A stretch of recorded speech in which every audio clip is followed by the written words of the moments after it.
My name's Brue Pierce.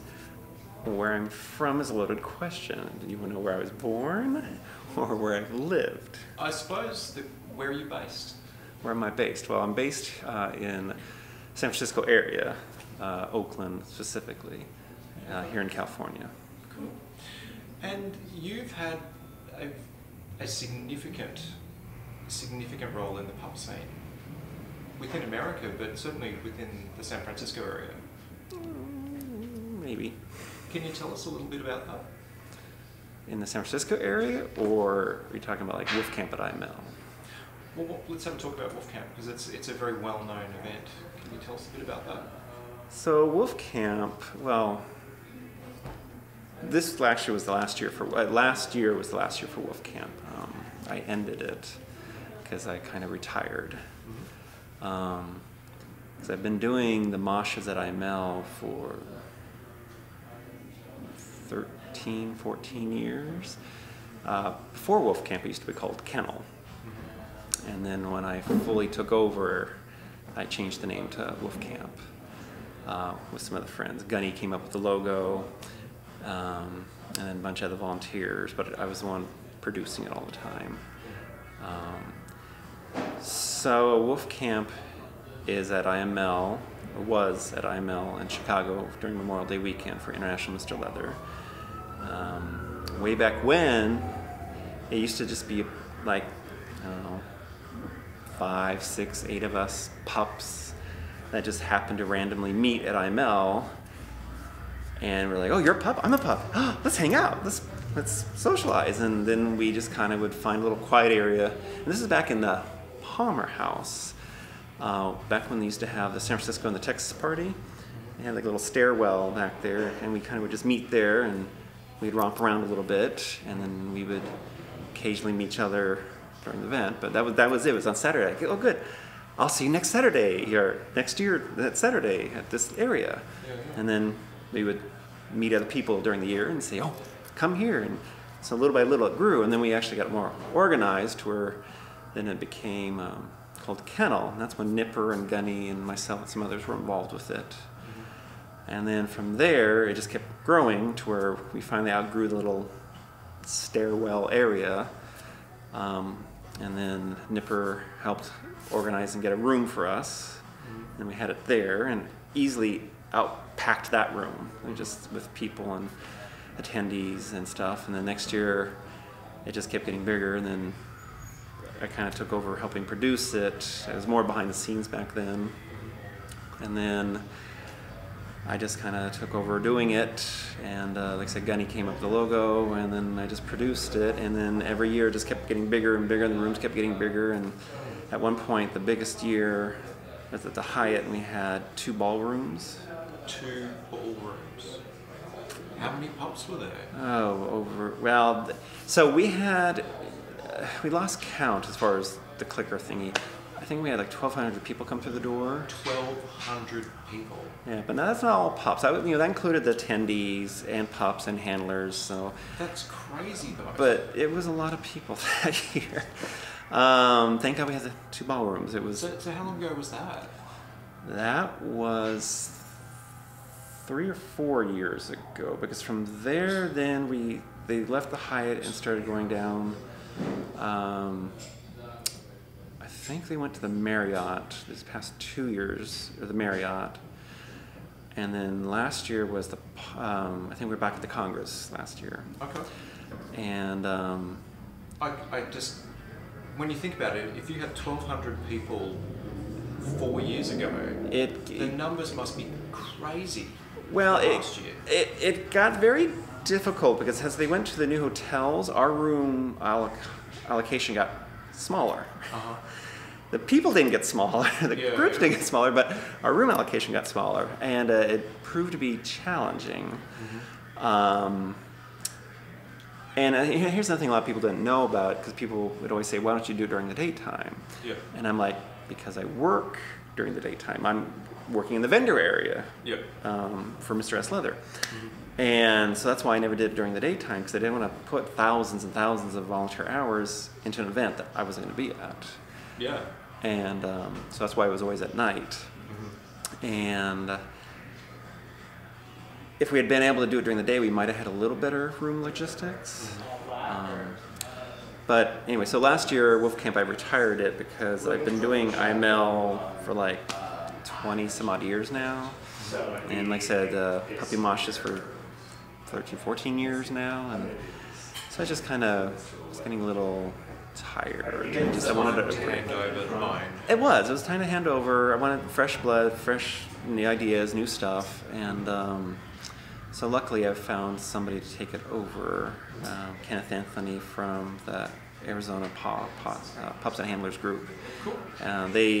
Him and their pack took over. And then here, at the same time, I was creating Woof Camp Weekend here in San Francisco with the San Francisco Canine Unit. And that was, a little bit, and each year it's getting a little bigger. And I handed that over also to them, to the Canine Unit, and said, here, keep producing it, but I'm retiring from that.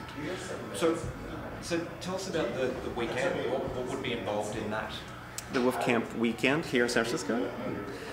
So it was a 3-day, I envisioned 4-day, but for now it was a 3-day event where you would have a meet and greet, a dinner, you'd have moshing the one night, the next day you would have breakfast with the group, you have some kind of discussion, more moshing, dance that night, and then Sunday, that was Saturday, and then Sunday would be kind of like a movie cuddle puddle, kind of way to wind down the weekend. Originally we had tried to organize it to be with the Sisters of Perpetual Indulgence Easter weekend, but the Easter weekend kept moving every time, and so because we wanted to have it like, you knew that it was always this date every year, and with Easter moving every year it was kind of hard to organize. So anyway, we moved away from Easter, and now it's its own dedicated event, which I think is now August 12th through the 14th, I think. It must have been.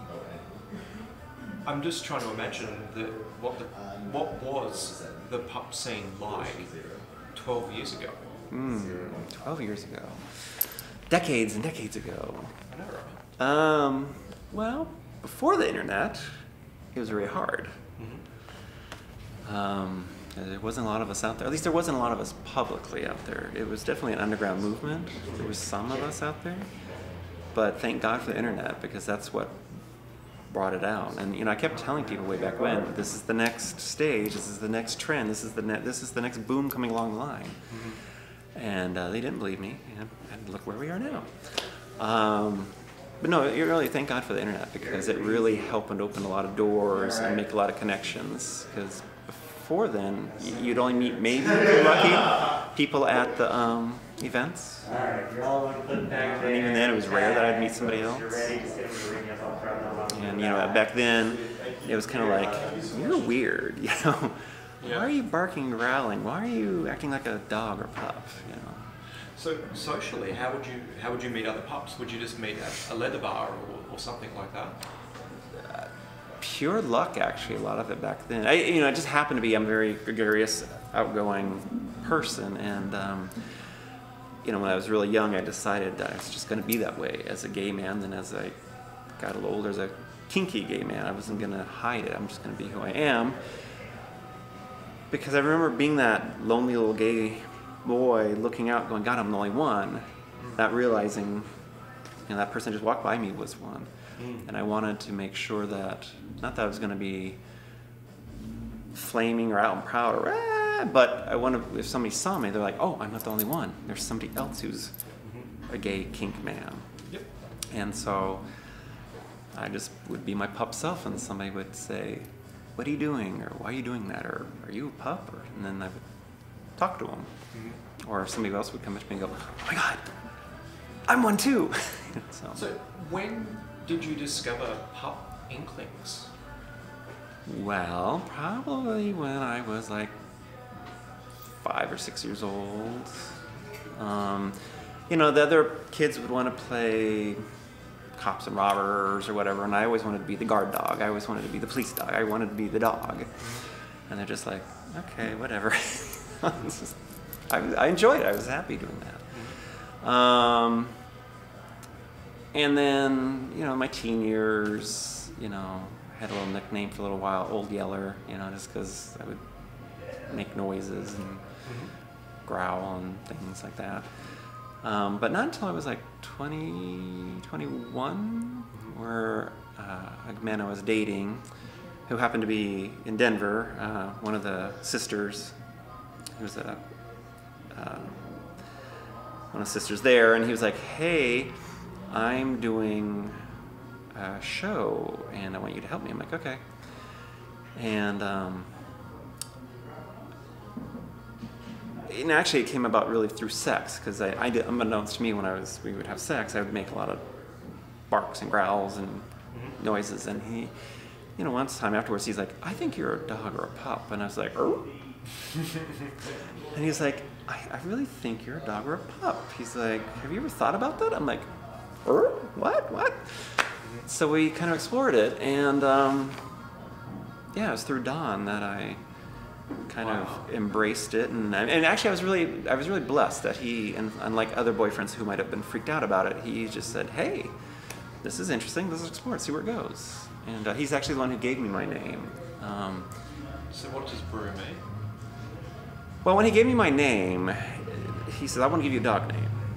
He says, but I want to think about it for a few weeks. And then at the end of the weeks, I'm going to give you a choice of 2 names, and you pick the one you want.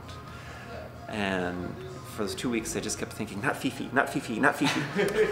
Nothing wrong with Fifi's, but I just wasn't me. I just didn't want that. But I was really nervous and excited. And I actually don't remember what the other choice was, but he finally said, you know what, this name or Brutus. Brutus is actually the full name. Okay. But he would just say, hey, Brue, come here, Brue, come here, Brue. And then other people, he'd be like, oh, it's my dog, Brue. Brutus, Brue. But it just kept getting shortened to Brue. And it just stuck. So really the full name was Brutus. But almost everybody knows me as Brue. And that's just stuck that way.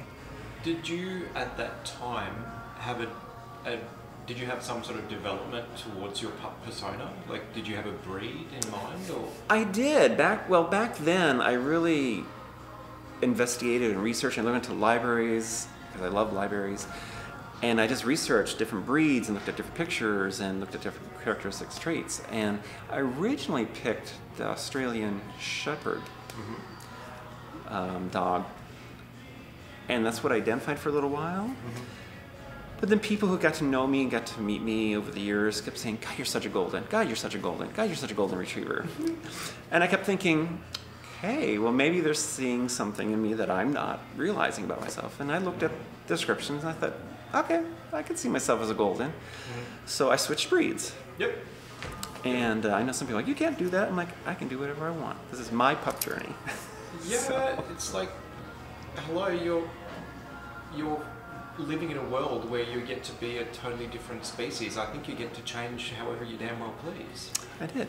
Actually, the other breed I had originally looked at was Dalmatian, which my current handler, Keith, he loves Dalmatian, so it's a shame that I didn't go that well. Yeah. But no, he got a golden, unfortunately.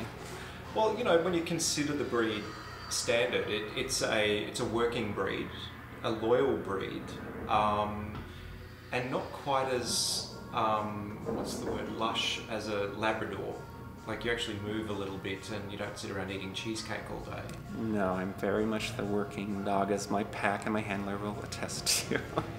So you've got a pack. Can you tell us a bit about your pack? I have a pack. So I'm the alpha in the pack. In our pack, so I have a handler, and then I have a wolf, and then I have a pup, because I also handle. I'm versatile in that role. So as I said, I'm a biped, I'm a dog, and I'm a handler. I'm all in one.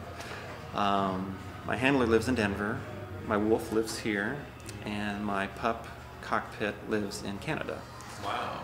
Yes, long distance is very hard. How do you make that work? Skype, lots of communication, travel when you can afford it. Yeah, it's hard. So for pups who say that they struggle to meet other pups in their local area, it is possible to have a pack that's extended.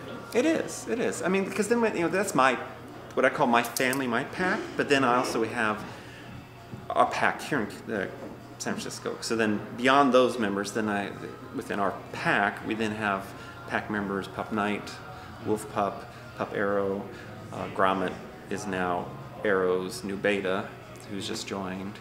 And I'm getting to know a couple other handlers right now that may or may not join the pack. And there's another pup that may or may not join, we'll see. So it means just as you meet people, you kind of feel them out and see whether they're going to be a good fit or not with that. And our pack is very much a social pack. We're very much about hanging out, socializing, playing games, movies. You're a gamer? What sort of games do you play? Jenga, Red Dragon Inn, Hail, Augusta, board games, card games. We just like games. And I wonder whether that's got to do with the role play fantasy element, because a lot of pups within Sirius, we're all gamers, and you can learn a lot about a pup by playing games with them as well. I think you can. I mean, I would say half the pack are video gamers. They're gamers, video gamers. The younger ones. Yep. And then the older ones, we're more board gamers. So I think it's generational. Yeah. You know, I mean, I come from the Atari generation. Yes, I know, I dated myself. That's where these guys come from, the Xbox generation. And there's only so much Pong you can play. there's only so much, you know, you would laugh, but my grandfather was one of the people who had the original Pong. We went to his house on the farm. He's like, I just got this new device. It's Pong, and we would play for hours. Yep. It's when that's what the choice of that or making corn dolls. I imagine that's the choice you go for. It was.